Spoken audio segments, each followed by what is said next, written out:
So does how do you get on Tony Khan's radar to begin with though? Like, how is there a wrestler that goes like, hey, you got to check these guys out? Cody was like the man at the time. And like the best.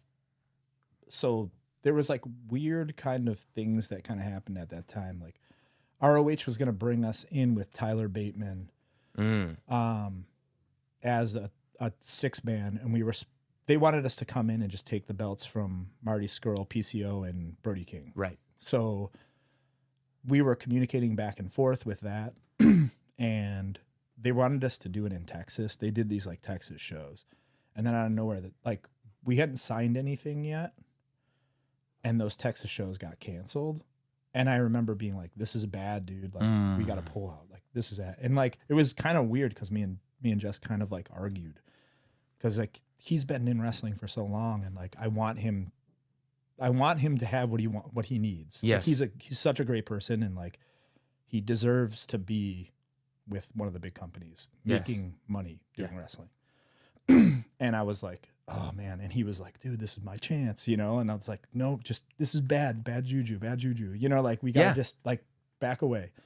And literally, I think like a week later, get a call from Cody, and he's like, hey, you guys come into like AEW and do some stuff.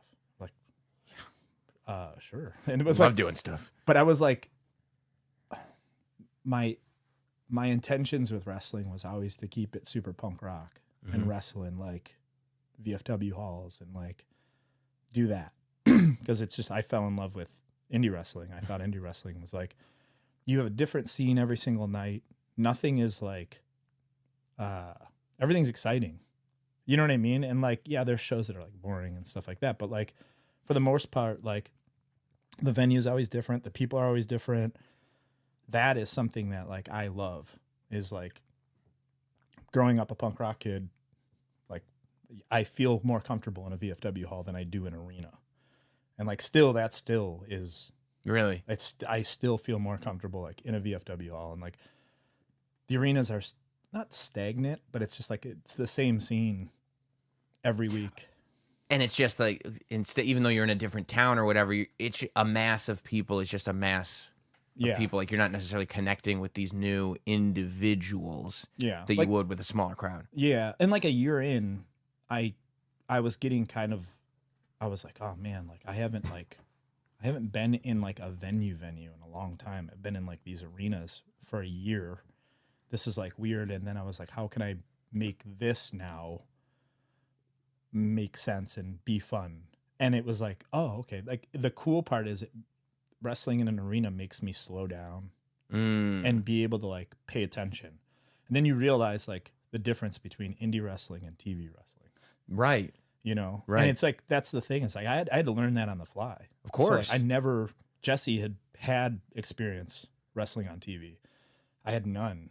So like that first day, dude, oh my God. Cause we like came out of the bottom of the ring, and like, I was worried like that it wouldn't open or something. You know what I mean? Like something wouldn't happen, you know what I mean? And like, we just, but everything went really smooth. And like, we hit our finish on Cody. And when I went to the back, the first person standing there was Billy Gunn. And like, Billy has one of those faces that like, until he smiles, you kind of don't know where to gauge him.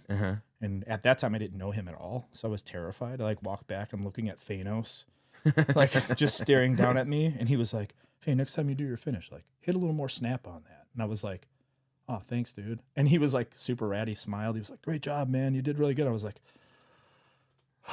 okay. And like, it was, man, that was so weird. But I never